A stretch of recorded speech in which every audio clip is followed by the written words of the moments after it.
नमस्कार. पूजा मानकर पवित्र पोर्टल या यूट्यूब चॅनलवर आपणा सर्वांचे स्वागत आहे. दिनांक 11/2/2024 काल रात्री आपल्या पवित्र पोर्टलवर एक शिक्षक पदभरतीबाबत प्रसिद्धीपत्रक आलेले आहे. त्या प्रसिद्धीपत्रकात शंका समाधान करण्यात आलेली आहे. तर आपल्याला माहीतच आहे की BComचे जे उमेदवार आहेत पवित्र पोर्टलवर त्यांनी नाव नोंदणी केलेली होती, तर त्यांना प्रिफरन्सेस जनरेट झालेले नाही काही उमेदवारांना. तर त्याबाबतची जी शंकेचे समाधान आहे ते या प्रसिद्धीपत्रकात आलेले आहे. तर त्यांच्या म्हणण्यानुसार काय आहे, तर इयत्ता 6वी ते 8वी व इयत्ता 9वी ते 10वी या गटातील केवळ BCom अर्हता धारण करणाऱ्या उमेदवारांना पदवी स्तरावर प्रचलित तरतुदीतील मुख्य विषय घेऊन उत्तीर्ण नसल्याने असे उमेदवार पात्र ठरत नाहीत. BComसह अन्य अर्हता धारण करीत असतील तर त्या अर्हतेनुसार पात्र प्राधान्यक्रम उपलब्ध होतील. उदाहरणार्थ 1. BCom अर्हतेनंतर MCom अर्हता धारण करीत असल्यास त्यांना पात्रतेनुसार 11वी ते 12वी चे प्राधान्यक्रम उपलब्ध होतील. 2. असा उमेदवार BCom अर्हतेसह DED असेल व TET 1 किंवा CTET 1 असेल तर इयत्ता 1ली ते 5वीचे प्राधान्यक्रम उपलब्ध होतील. म्हणजे ज्यांचे BCom झालेले आहे त्यांना प्रिफरन्सेस जनरेट झालेले नाही असं सगळेच उमेदवार सांगत आहेत BCom झालेले. तर त्यांनी जर BCom सोबत MCom केले असेल तर त्यांना 11वी-12वीचे प्राधान्यक्रम उपलब्ध झालेले आहेत. आणि असे उमेदवार BCom झालेले उमेदवार त्यांनी जर DEDची TET 1 किंवा CTET 1 पास केली असेल किंवा TET 2 सुद्धा पास केली असेल तर CTET किंवा TET 1 जर पास असल्यास त्यांना 1 ते 5वीचे प्राधान्यक्रमसुद्धा उपलब्ध आहेत. आणि MCom झाले असेल तर त्यांना 11वी-12वीचे प्राधान्यक्रमसुद्धा प्राप्त झालेले आहेत. काही उमेदवार फक्त BCom आणि CTET किंवा TET पहिली जर पास झाली असेल तर त्यांना फक्त 1 ते 5वीचे प्राधान्यक्रम उपलब्ध झालेले आहेत. इयत्ता 6वी ते 8वी या गटातील पात्र उमेदवारांना इतिहास, भूगोल व सामाजिक शास्त्र यापैकी कोणत्याही विषयाचे प्राधान्यक्रम उपलब्ध होण्यासाठी पदवी स्तरावर मुख्य विषय म्हणून इतिहास, भूगोल, अर्थशास्त्र, समाजशास्त्र, राज्यशास्त्र, लोकप्रशासन हे मुख्य विषय असणारे उमेदवार पात्र राहतील. तर जे इतिहास, भूगोल, सामाजिक शास्त्र आपण म्हणतो त्या विषयांसाठी जे आर्टचे विद्यार्थी आहेत, ज्यांनी इतिहास, भूगोल, अर्थशास्त्र, समाजशास्त्र, राज्यशास्त्र, लोकप्रशासन असे विषय घेऊन BAची डिग्री पास केलेली आहे, अशांनाच 6वी ते 8वी या गटासाठी पात्र समजल्या गेलेले आहेत. तर काही उमेदवारांना शासन निर्णय दिनांक 28/3/2006 नंतर जन्मलेल्या हयात अपत्यांची संख्या 2 पेक्षा अधिक, अपवाद दुसऱ्या अपत्याचे वेळी जुळे किंवा तिळे जन्म असल्यास असे उमेदवार नोकरीसाठी पात्र नाहीत. यास्तव या प्रकारच्या उमेदवारांना प्राधान्यक्रम जनरेट होत नाहीत. तर जिथे जुळे किंवा तिळे उमेदवार जन्माला येतात 28/3/2006 नंतर, तर असे उमेदवार नोकरीसाठी पात्र नसतात. त्यामुळे सुद्धा देखील त्यांना प्राधान्यक्रम जनरेट झालेले नाहीत. स्थानिक स्वराज्य संस्था इयत्ता 1ली ते 12वी व खाजगी संस्था इयत्ता 1ली ते 8वी पदभरतीसाठी शासन निर्णय 1/1/2019, 7/2/2019, 25/2/2019, 16/5/2019, 12/6/2019, 10/11/2022 मधील तरतुदीनुसार गट व गटातील विषयासाठी व वयासाठी विचारात घेण्यात आलेले आहेत. जसे की इयत्ता 1ली ते 5वी, इयत्ता 12वी मध्ये खुला प्रवर्ग किमान 45% आणि आरक्षित असल्यास 40%, इयत्ता 6वी ते 8वी यांना पदवीमध्ये खुला प्रवर्गातील उमेदवार असेल तर 45% आणि आरक्षित असतील तर 40%. 9वी-10वीसाठी जर उमेदवार पात्र असतील तर त्यांची पदवीमध्ये खुला व आरक्षित प्रवर्गासाठी किमान 50% आवश्यक आहेत. त्यानंतर इयत्ता 11वी-12वीसाठी जर उमेदवार पात्र ठरवायचे असेल तर पदव्युत्तर पदवीमध्ये खुला व आरक्षित प्रवर्ग यांना किमान 50% असायला हवे.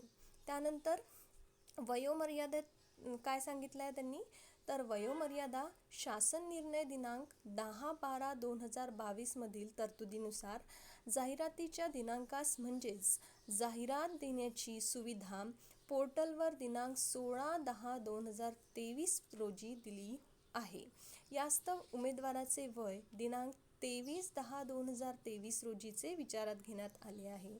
म्हणजे वयोमर्यादा जर 23/10/23च्या क्रायटेरियामध्ये येत असेल तर ते उमेदवार वयोमर्यादात बसतील आणि त्यांना प्रिफरन्सेस जनरेट होतील. त्यानंतर खाजगी संस्थांतील रिक्त पदांसाठी 9वी ते 10वी साठी पदवी स्तरावर उत्तीर्ण श्रेणी व 11वी ते 12वी साठी पदव्युत्तर पदवी स्तरावर किमान द्वितीय श्रेणी आवश्यक आहे. तसेच कमाल वयोमर्यादा लागू करण्यात आलेली नाही. तर खाजगी संस्थेतील ज्या रिक्त जागा आहेत 9वी, 10वी, 11वी, 12वीसाठी त्यांनी द्वितीय श्रेणीचा क्रायटेरिया ठेवलेला आहे, पण वयोमर्यादाची वयोमर्यादा केलेली नाही, कमाल मर्यादा केलेली नाही. त्यामुळे वयात सगळेच जण बसू शकतात. तर उमेदवारास त्यांच्या स्वप्रमाणपत्रामध्ये नमूद केलेल्या मुलाखतीशिवाय व मुलाखतीसह या 2 प्रकारचे प्राधान्यक्रम जनरेट होत आहेत. उमेदवार त्यांच्या सोयीनुसार पसंतीक्रम नमूद करून प्राधान्यक्रम लॉक करणार आहे. तथापि उमेदवारास बंधनकारक सर्व प्राधान्यक्रम लॉक करणे बंधनकारक नाही. तसेच उमेदवार त्यांच्या सोयीनुसार प्राधान्यक्रम लॉक करू शकतात. जसं आपण पाहतो की सेंट्रलाइज प्रोसिजर असते, तर सेंट्रलाइज प्रोसिजरमध्ये आपण 11वीमध्ये जेव्हा ॲडमिशन घेतो तर तेव्हा आपल्याला बरेचसे प्राधान्यक्रम द्यायचे असतात, पण त्यातले निवडक प्राधान्यक्रम देऊनसुद्धा आपण एखादं कॉलेज मिळवू शकतो. तर त्याच पद्धतीने इथे सुद्धा जे आपल्याला प्राधान्यक्रम जनरेट झालेले आहेत संस्थेचे, जिल्हा परिषद, महानगरपालिका किंवा नगर परिषदेचे, तर त्यापैकी आपल्याला निवडक जे काही शाळा किंवा संस्था आहेत त्या निवडून सुद्धा आपण प्राधान्यक्रम लॉक करू शकतो. सगळेच्या सगळे जेवढेही 400-500 जे जनरेट झालेले काय म्हणतात संस्था जनरेट झालेल्या आहेत त्या करणे आवश्यक नाही असे या मुद्द्यात म्हटलेले आहे. त्यानंतर उमेदवारास सध्या आलेल्या जाहिरातीनुसार त्याच्या सोयीचे पद नसल्यास उमेदवार आता आलेले प्राधान्यक्रम लॉक केले नाही तरी उमेदवार यानंतर नव्या जाहिरातीत आल्यास पात्र राहणार आहे.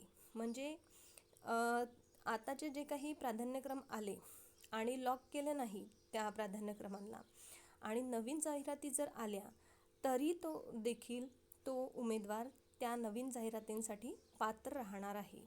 त्यामुळे तुम्ही लॉक नाही केलं तरी घाबरून जाऊ नका, तुम्ही नेक्स्ट राऊंडसाठी सुद्धा पात्र राहाल. उमेदवाराने ज्याप्रमाणे प्राधान्यक्रम नोंद केले त्याप्रमाणे गुणवत्तेनुसार शिफारस केली जाते. उमेदवारांची ज्या प्राधान्यक्रमावर शिफारस होईल त्यानंतरच्या प्राधान्यक्रम विचारात घेतले जात नाही. म्हणजे उमेदवाराने ज्याप्रमाणे प्राधान्यक्रम दिलेले आहेत त्यांची गुणवत्तेनुसार शिफारस केल्या जाते तिथे आणि त्या प्राधान्यक्रमाच्या शिफारसीवर त्यांची उमेदवारी ठरवली जाते. परंतु नेक्स्ट राऊंडमध्ये त्याची वरची जी काही प्राधान्यक्रम आहे ती विचारात घेतली जाईल. त्यानंतर उमेदवाराची मुलाखतीशिवाय या प्रकारातील ज्या गटात निवड झाली असेल तर तो गट वगळून त्यापेक्षा वरच्या गटासाठी खाजगी संस्थांना विचारात घेतली जाणार आहे. म्हणजे मुलाखतीशिवाय सपोज 1 ते 5वीसाठी कोणाची निवड झाली असेल तर सेम उमेदवार हा जर टेट 2 पास असेल, टेट 1 टेट 2 पास असेल किंवा C TET 1 C TET 2 pass असेल, तर 1 ते 5वीला जर मुलाखतीशिवाय निवड झाली असेल तर खाजगी संस्थेसाठी त्यांना 6 ते 8वीसुद्धा विचारात घेतले जाणार आहे. त्यामुळे उमेदवारांनी दोन्ही प्रकारातील प्राधान्यक्रम लॉक केल्यास त्यांच्या सोयीचे होतील, म्हणजे उमेदवारांच्या सोयीचे होतील असं त्यांनी सांगितलेले आहे. त्यानंतर उमेदवारांना जनरेट झालेले प्राधान्यक्रम त्यांच्या स्वप्रमाणात नोंद केलेली माहिती नुसार होत आहे. यास्तव उमेदवारांना प्राधान्यक्रम जनरेट होत नसल्यास अथवा कमी अधिक होत असल्यास उमेदवारांनी सर्वप्रथम नोंद केलेली माहिती तपासावी.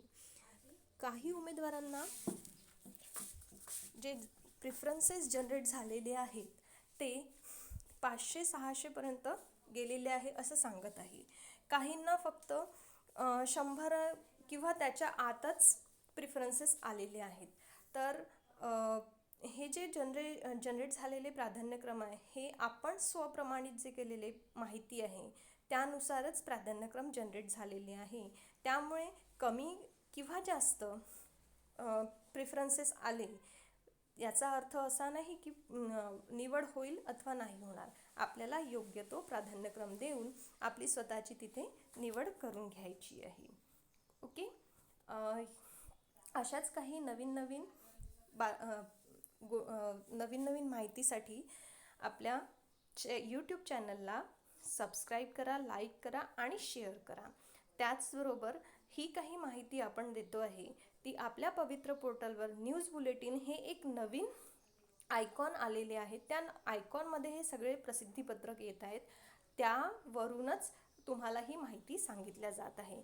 त्यामुळे शाश्वत माहितीच यातनं मिळेल. त्यामुळे सगळ्यांनी सबस्क्राईब करा, शेअर करा आणि लाईक करा.